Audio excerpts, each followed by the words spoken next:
नमस्कार, मेरा नाम है तेजपाल नेगी और आप देख रहे हैं एसजे मीडिया।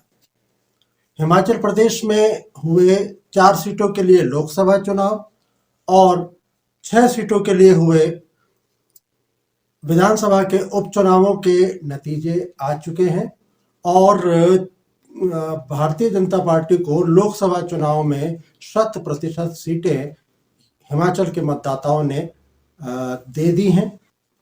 इसके अलावा विधानसभा के लिए हुए उपचुनावों के नतीजों में मतदाताओं ने मिश्रित रुख दिखाया है। यहाँ पर 4 सीटें कांग्रेस के हाथ में आई हैं और 2 सीटें भारतीय जनता पार्टी को मिली हैं। अब सबसे बड़ा सवाल ये है कि हिमाचल प्रदेश की सुक्खू सरकार सुरक्षित तो है, इस उपचुनाव के बाद सुरक्षित तो है, लेकिन 2 सीटें कांग्रेस के हाथ से निकल गई हैं। यानी कुल मिला के जो 6 सीटों पर उपचुनाव हुए थे, थोड़ी सी कहानी आप वहाँ की समझ लेंगे तो आपको जिस टॉपिक पे हम आज बात करना चाह रहे हैं वो टॉपिक आसानी से समझ में आ जाएगा। दरअसल बात यह है कि हिमाचल प्रदेश में विधानसभा सत्र के दौरान राज्यसभा का चुनाव हुआ था और चूंकि प्रदेश में कांग्रेस की सरकार है, 40 विधायक कांग्रेस के थे। इनमें से 6 विधायकों ने उन्हीं दिनों हुए राज्यसभा के चुनाव में भारतीय जनता पार्टी के प्रत्याशी को वोट डाला था। इसके बाद जब विधानसभा का समापन होना था और बजट सत्र पर ध्वनिमत से प्रस्ताव पारित होना था, उस समय वो 6 विधायक कांग्रेस के, जिन्हें कहा जा सकता है कि वो बागी विधायक थे, वो 6 के 6 विधायक विधानसभा से अनुपस्थित थे। इस अपराध में विधानसभा अध्यक्ष ने 6 के 6 विधायकों की विधायकी को निरस्त कर दिया और उन्हें बर्खास्त कर दिया गया। इस घटनाक्रम के तुरंत बाद 6 के 6 बागी विधायक भारतीय जनता पार्टी में शामिल हो जाते हैं और इसके साथ ही एक बड़ा घटनाक्रम होता है। वो होता है कि हिमाचल प्रदेश में निर्दलीय के रूप में जीते हुए कुल मिलाकर 3 विधायक जिनका समर्थन सुक्खू सरकार को था, उन तीनों ने सुक्खू सरकार से अपना समर्थन वापस लेते हुए अपनी विधायकी से भी इस्तीफा दे दिया। हालांकि विधानसभा अध्यक्ष कुलदीप पठानिया ने उनका इस्तीफा स्वीकार नहीं किया, लेकिन एक नोटिस जरूर उन तीनों विधायकों को दे दिया कि वे कारण बताएं कि जब वो इलेक्ट होके आए हैं उसके बावजूद वो अपने पद से इस्तीफा क्यों दे रहे हैं। तीनों निर्दलीय विधायकों ने इस्तीफा देने के बाद जो नोटिस उनको कुलदीप पठानिया का विधानसभा अध्यक्ष का आया था, उस नोटिस का जवाब नहीं दिया और वे चले गए हाई कोर्ट। हाई कोर्ट में इस पे 1-2 बहस हुई, लेकिन तब तक लोकसभा और विधानसभा के उपचुनावों की तारीखें आ चुकी थी। मामला थोड़ा लंबा खींचा और जिस दिन लोकसभा और विधानसभा की 6 सीटों के लिए उपचुनाव का नतीजा निकला, उससे ठीक एक दिन पहले विधानसभा अध्यक्ष कुलदीप पठानिया ने तीनों निर्दलीय विधायकों के इस्तीफे स्वीकार कर लिए। 6 बागी विधायकों के उपचुनाव में तो नतीजे आ गए, उसमें से 4 सीटें वापस कांग्रेस के खाते में चली गईं और 2 सीटों का इजाफा भाजपा के रजिस्टर में हो गया है। लेकिन अभी 3 निर्दलीय विधायक जिनकी अब इस्तीफे स्वीकार कर लिए गए हैं और जो अब निवर्तमान विधायक कहे जा रहे हैं, इन तीनों विधायकों के लिए उपचुनाव होना है। इन 3 सीटों का हम थोड़ा सा विश्लेषण करेंगे और ये जानने की कोशिश करेंगे कि जिस तरह से भारतीय जनता पार्टी ने 6 कांग्रेस के विधायकों को तोड़कर अपने खेमे में लाए थे और उम्मीद थी कि उनको 6 की 6 सीटें और बढ़ जाएंगी और उनकी सीटों की संख्या 25 से 31 हो सकती है। लेकिन अब जब नतीजे आ चुके हैं उपचुनावों के, उसके बाद जब अब दोबारा से 3 और सीटों पे चुनाव होना है, क्या भारतीय जनता पार्टी ने इस कदम को उठाकर कहीं मरा हुआ सांप अपने गले में तो नहीं फंसा लिया है? आज करते हैं विश्लेषण इसी बड़े सवाल पर। तो इस पूरे घटनाक्रम को मैंने आपको बता दिया है। थोड़ी सी नजर डाल लेते हैं कि वो कौन सी सीटें थी जिन पर विधानसभा का उपचुनाव हुआ है और नतीजे क्या रहे, मत प्रतिशत भी बताऊंगा और किसको कितने वोट मिले, हारे और विजेता प्रत्याशी को, ये भी आपको बताऊंगा।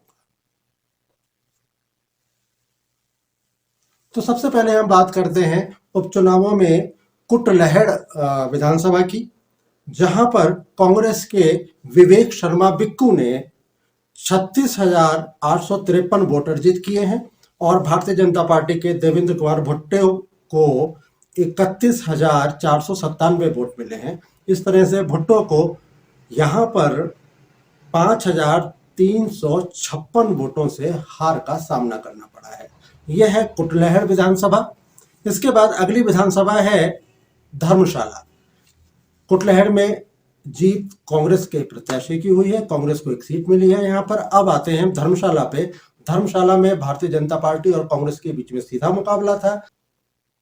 यहाँ भाजपा में शामिल हुए कांग्रेस के निवर्तमान बागी विधायक सुधीर शर्मा ने 28,060 वोट अर्जित किए और उनका मुकाबला था कांग्रेस की ओर से देवेंद्र सिंह जग्गी के साथ, जिनको 22,540 वोट मिले और इस तरह से कांग्रेस के देवेंद्र सिंह जग्गी 5,526 वोटों से हार गए। लाहौल स्पीति में आते हैं। ये भी एक सीट थी जहां पर बगावत हुई थी और उसके बाद में कांग्रेस के विधायक जब भारतीय जनता पार्टी में शामिल हो गए तो भारतीय जनता पार्टी से नाराज हुए पूर्व विधायक निर्दलीय चुनाव लड़े। उनका नाम था रामलाल मारकंडा और इन्हीं का मुकाबला इस उपचुनाव में कांग्रेस के साथ देखा गया। कांग्रेस की अनुराधा राणा यहाँ चुनाव लड़ी और 9,414 वोट उन्होंने अर्जित किए, जबकि दूसरे नंबर पर रहे भारतीय जनता पार्टी को छोड़कर निर्दलीय के रूप में चुनाव लड़ने वाले रामलाल मारकंडा, जिन्हें 7,454 वोट मिले। इस तरह से रामलाल मारकंडा और अनुराधा राणा के बीच में जो अंतर रहा वो रहा सिर्फ 1,960 वोटों का। अनुराधा राणा 1,960 वोटों से जीती। इसके साथ में आपको बताऊं कि भारतीय जनता पार्टी में शामिल हुए कांग्रेस के बागी विधायक रवि ठाकुर यहाँ पे तीसरे स्थान पर रहे और उनको मात्र 3,049 वोट ही मिले। इस तरह से भारतीय जनता पार्टी में शामिल हुए कांग्रेस के विधायक रवि ठाकुर को 6,335 वोटों से पीछे रहना पड़ा, वो तीसरे स्थान पर रहे। सुजानपुर सीट की बात करते हैं। यहाँ पे कांग्रेस को सफलता मिली। कांग्रेस के कैप्टन रंजीत सिंह यहाँ पर 29,529 वोट अर्जित करने में सफल रहे। उनका मुकाबला था कांग्रेस छोड़कर भाजपा में गए वही बागी विधायक राजेंद्र राणा से। राजेंद्र राणा को 27,089 वोट मिले और राजेंद्र राणा कांग्रेस के कैप्टन रंजीत सिंह से 2,440 वोटों से हार गए। बड़सर विधानसभा क्षेत्र में उपचुनाव हुआ था और ये 5वीं सीट है जहां उपचुनाव हुआ था। इसमें भाजपा को सफलता मिली और भारतीय जनता पार्टी के इंद्रदत्त लखनपाल को 33,086 वोट मिले, जबकि दूसरे नंबर पर रहे कांग्रेस के सुभाष चंद्र, इनको 30,961 वोट मिले, यानी दोनों के बीच का अंतर रहा 2,125 वोटों का।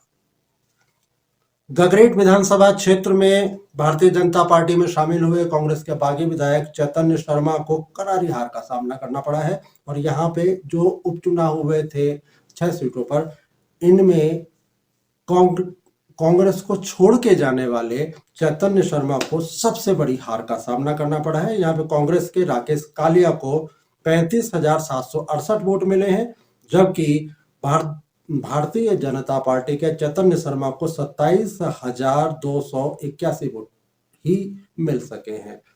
कुल मिलाकर चैतन्य शर्मा यहाँ पर कांग्रेस के राकेश कालिया से 8,487 वोटों से हार गए।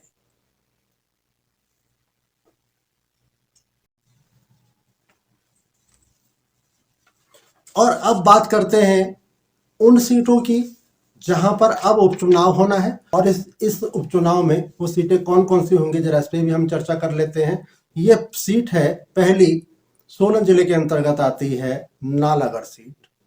यहाँ पर निर्दलीय कृष्णलाल ठाकुर विधायक थे और उन्होंने कांग्रेस को यहाँ पे हराया था। उसके बाद में एक और सीट है कांगड़ा जिले की आती है ये। यहाँ पे निर्दलीय होशियार सिंह चुनाव जीते थे। और उसके बाद में तीसरी जो सीट है जहाँ जिसके विधायक ने इस्तीफा दिया है और जहाँ अब उपचुनाव होना है, वो सीट है हमीरपुर सीट। हमीरपुर जिले की जिला मुख्यालय है और यहाँ पर निर्दलीय आशीष शर्मा विजयी रहे थे। अब थोड़ा सा आप एक अंतर को जान लीजिए कि किस तरह से इन सीटों पर निर्दलीय विधायकों ने अपना कब्जा जमाया था। और आप बात कर लेते हैं कि निर्दलियों की अपनी अपनी सीट पर क्या स्थिति थी। सबसे पहले बात करते हैं सोलन जिले के नालागढ़ विधानसभा क्षेत्र की। यहाँ पर 2022 में जब विधानसभा का चुनाव हुआ था, उस वक्त उससे ठीक पहले के.एल. ठाकुर भारतीय जनता पार्टी के नेता हुआ करते थे, और लखविंदर राणा कांग्रेस में थे।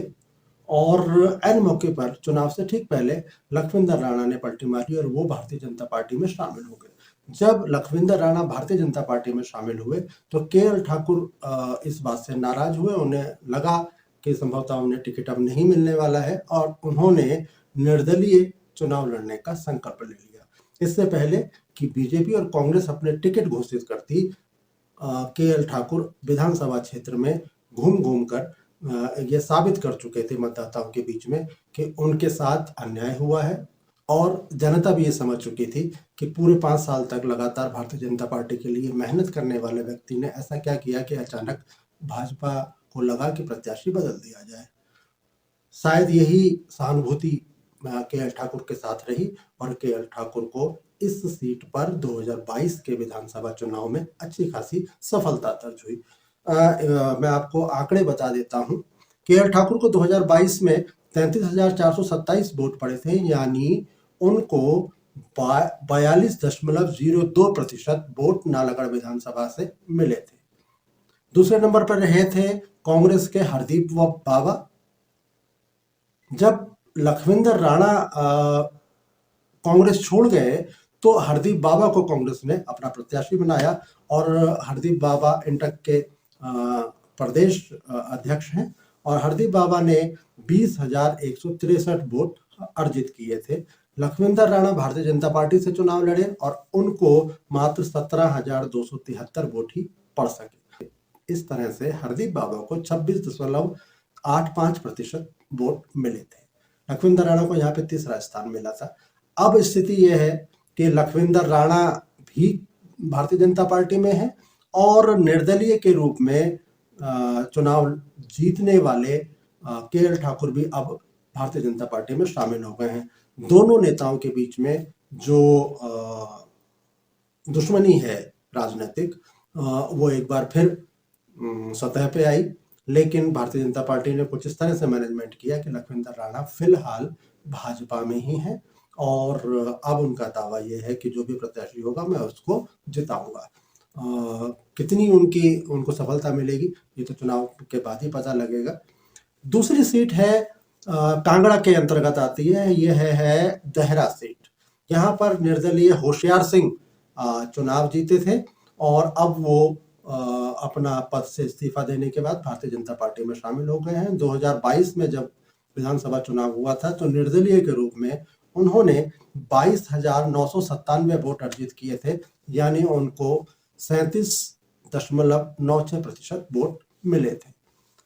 कांग्रेस के प्रत्याशी राजेश शर्मा यहाँ पे दूसरे स्थान पर रहे थे। उन्हें 19,869 वोट हासिल हुए थे और हम अगर प्रतिशत में इस आंकड़े को देखें तो राजेश शर्मा को 31.56% वोट मिले थे। इस तरह से 3,877 वोटों से राजेश शर्मा पराजित हो गए थे और निर्दलीय होशियार सिंह के खाते में ये सीट चली गई थी। अगली सीट है हमीरपुर की। हमीरपुर में निर्दलीय आशीष शर्मा विजयी रहे थे। हमीरपुर जिले का जिला मुख्यालय तो है ही, साथ में एक महत्वपूर्ण कॉन्स्टिट्यूंसी है, महत्वपूर्ण विधानसभा क्षेत्र है और यहाँ पे भी निर्दलीय को विजय मिली थी आशीष शर्मा को कुल मिलाकर 25,916 वोट मिले थे, यानी 47.09% उनको मतदाताओं ने वोट दिया था। दूसरे नंबर पर रहे थे कांग्रेस के पुष्पेंद्र बवेमा को 13,017 वोट मिले थे, यानी 47% से काफी कम 28.23%। और इन दोनों के बीच में जो अंतर रहा था वो था 12,899 वोटों का। ये थी स्थिति नालागढ़, देहरा और हमीरपुर सीटों की 2022 में। अब जब विधानसभा के 3 उपचुनाव और तय हो गए हैं, जब विधानसभा अध्यक्ष ने इन तीनों निर्दलीय विधायकों का इस्तीफे को स्वीकार कर लिया है, ऐसे में बड़ा सवाल यह है कि जब कांग्रेस से भारतीय जनता पार्टी में जाने वाले 6 विधायकों के फैसले को वहां की उन विधानसभा क्षेत्रों की जनता ने अस्वीकार कर दिया है, तो क्या विधायक पद पर 1.5 साल रहने के बाद अचानक अपने पद से इस्तीफा देने के बाद भारतीय जनता पार्टी में शामिल हो जाने वाले इन 3 विधायकों को भी जनता यही सबक नहीं सिखाएगी? ऐसे में मैंने जो आपको आंकड़े बताए हैं, ये आंकड़े बहुत महत्वपूर्ण हो जाते हैं, और महत्वपूर्ण ये सबक भी हो जाता है जो आज से ठीक 2 दिन पहले एक उपचुनाव के रिजल्ट के रूप में जनता ने सबके सामने रखा था। कांग्रेस को हालांकि परसों जिसका रिजल्ट निकला उस उपचुनाव में 4 सीटें वापस मिल गई हैं, लेकिन कांग्रेस को असल में 2 सीटों का नुकसान तो हुआ है, और भारतीय जनता पार्टी को भी 2 सीटों का इजाफा हुआ है, फायदा हुआ है। लेकिन ये 2 सीटें भारतीय जनता पार्टी को सत्ता में वापसी करने के लिए काफी नहीं है, उनको अभी और सीटें चाहिए। उनके पास अब 25 और 2 27 सीटें हो चुकी हैं, और अगर हम 1% मान भी लेते हैं कि जो अब चुनाव होगा 3 सीटों पर, इनकी 3 की 3 सीटें वो जीत लेंगे, तब भी उनको कांग्रेस को सत्ता से बेदखल करने के लिए पर्याप्त सीटें नहीं मिल पाएंगी। बड़ा सवाल ये है कि क्या जो मैंने 1% ये कहा, क्या ये वास्तव में संभव है कि तीनों की तीनों सीटें भारतीय जनता पार्टी जीते? वो स्थिति तब होगी जब भारतीय जनता पार्टी के संगठन के अंदर जो पुराने कार्यकर्ता हैं वो क्या इन निर्दलीय विधायकों को स्वीकार कर पाएंगे अपने पार्टी में। सबसे बड़ी बात तो यही है कि क्या ये निर्दलीय जो विधायक चुनाव लड़े थे भारतीय जनता पार्टी के खिलाफ और जीते भी थे, तो इनको अब भाजपा के कार्यकर्ता और वहां के स्थानीय नेता तीनों विधानसभा क्षेत्रों के, वो इनको अपनी पार्टी में अपने साथ दिल से स्वीकार कर पाएंगे। अगर ये संभव हुआ तो बहुत अच्छा, लेकिन अगर ये संभव नहीं होता है तो भारतीय जनता पार्टी पे आरोप लगेगा कि उसने जानबूझकर एक स्थिर सरकार को डामाडोल करने के लिए ये सारी साजिश रची। हालांकि कांग्रेस के में इस आरोप को लगाना कभी का शुरू कर चुका है, और मुख्यमंत्री सुखविंदर सुक्खू पूरे लोकसभा चुनावों में हमलावर रहे भारतीय जनता पार्टी के ऊपर कि उन्होंने चलती विधानसभा में अचानक 6 विधायकों को उठाया और साथ में निर्दलीय विधायकों को भी लालच देकर भारतीय जनता पार्टी में शामिल करने का वायदा किया, और शामिल भी किया, साथ में टिकट भी दिलवाने का वायदा किया, और इस बेस पे, इस आधार पे इन तीनों विधायकों से इस्तीफे दिलवाए गए। हालांकि कांग्रेस ने इसमें कूटनीतिक चाल चली और इस पूरे प्रकरण को, निर्दलीय विधायकों वाले प्रकरण को, दूसरे उपचुनाव जो कांग्रेस के बागी जो विधायक थे, 6 विधायक, उनके प्रकरण से अलग करते हुए उपचुनाव में इन तीनों विधायकों को शामिल नहीं होने दिया। ये कांग्रेस की रणनीतिक जीत भी रही, वरना शायद 1-2 सीटें भाजपा के खाते में परसों निकले रिजल्ट में और जुड़ जाती, लेकिन कांग्रेस ने इसको लंबा खींच दिया। अब 3 सीटों पर उपचुनाव होना है, और इन तीनों सीटों पर भारतीय जनता पार्टी के लिए बड़ी चुनौती है कि उसे 3 की 3 सीटें जीतनी होगी। अगर जीत जाती है तब भी, हालांकि वो सरकार बनाने की स्थिति में नहीं होगी, लेकिन कम से कम इतना तो कह सकती है कि हमने फैसला गलत नहीं किया था। हमारे साथ जो विधायक जुड़े, जो सरकार से नाराज थे, हालांकि निर्दलीय होते हुए भी इन तीनों विधायकों ने सपोर्ट किया था सुखविंदर सुक्खू सरकार को, और जब उन्होंने रिजाइन दिया तो उन्होंने कहा कि हमारे क्षेत्र में कोई विकास कार्य नहीं हो रहे थे, इसलिए हमने रिजाइन किया। लेकिन 1.5 साल में उन्होंने इस सारी विकास कार्य वाला पैमाना जो बनाया, उसमें समय सीमा संभवतः आपको भी महसूस होता होगा थोड़ी कम है, क्योंकि 1.5 साल में आप ये नहीं कह सकते कि कौन सा काम हो रहा है और कौन सा काम नहीं हो पाया। ये थोड़ा सा रहा। और कांग्रेस को एज है आने वाले उपचुनाव में, सरकार उनकी है, और इस वजह से भारतीय जनता पार्टी के लिए एक बड़ा चुनौती ये भी है कि किसी भी तरह से उनको ये सीट जीतनी ही होगी। अगर वो सीट को नहीं जीत पाते हैं तो उनको जनता के, मीडिया के और कांग्रेस के सवालों के जवाब देना मुश्किल हो जाएगा।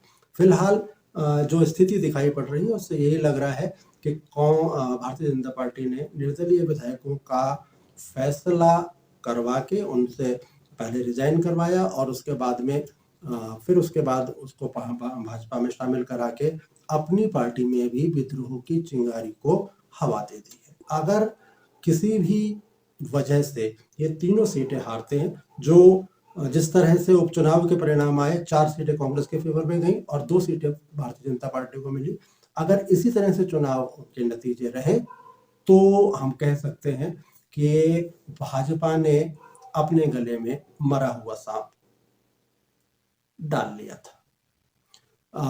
एक और बात है कि भाजपा ने इस लोकसभा चुनाव में भी सांगठनिक रूप से बहुत ज़्यादा मजबूती नहीं दिखाई, नहीं तो परिणाम कुछ और होते। जीते हैं भारतीय जनता पार्टी के चारों के चारों सांसद जीते हैं, इसमें कोई दो राय नहीं है, लेकिन जो जीत का अंतर है वो बहुत ज़्यादा नहीं है, जबकि 2019 में ये अंतर कहीं ज़्यादा था। तो या तो भाजपा के नेताओं को स्वीकारना पड़ेगा कि नरेंद्र मोदी जी का जादू कम हुआ, या उन्हें स्वीकारना पड़ेगा कि कहीं ना कहीं उस बढ़त को बरकरार रखने में उनके कार्यकर्ता और उनके नेता विफल हुए हैं। फिलहाल में भारतीय जनता पार्टी के अंदर से सूत्रों से खबर ये आ रही है कि इस लोकसभा चुनाव में लगभग सभी सीटों पर भाजपा एक संगठनात्मक यूनिटी के साथ चुनाव नहीं लड़ी, बस चुनाव था, लड़ना था, ऊपर से आदेश था कि फला प्रत्याशी को खड़ा कर दिया गया है और आप उसे जिताइए, तो बस यही हुआ। दिलो जान से जो चुनाव लड़ा जाता है हिमाचल प्रदेश में वो नहीं हुआ, वरना जीत का आंकड़ा चारों सीटों में, एक पे तो ठीक है, धर्मशाला कांगड़ा वाली सीट पे तो ठीक है, लेकिन बाकी तीनों सीटों पे कुछ और होता। कंगना रनौत जैसी फिल्म स्टार, चर्चित फिल्म स्टार, भाजपा की नेत्री, अगर वो चुनाव लड़ रही हैं और 90,000 के आसपास उनको सीट बढ़त मिलती है तो ये बहुत ज़्यादा नहीं कहा जा सकता। या तो भाजपा के नेताओं को एक बार फिर याद दिला रहा हूँ कि उनको स्वीकार करना पड़ेगा कि नरेंद्र मोदी का जादू यहाँ पर नहीं चला, सिर्फ प्रत्याशियों की अपनी छवि ही चली है, या फिर उनको ये स्वीकार करना पड़ेगा कि भारतीय जनता पार्टी के नेताओं के, कार्यकर्ताओं के प्रयासों में ही काफ़ी कुछ कमी रही है। देखेंगे आगे ऊँट किस किस करवट बैठता है, सब पर चर्चा करेंगे, सब पर नज़र रखेंगे और आपसे सारी परिस्थितियों पर बात करते रहेंगे। मिलेंगे फिर, नमस्कार।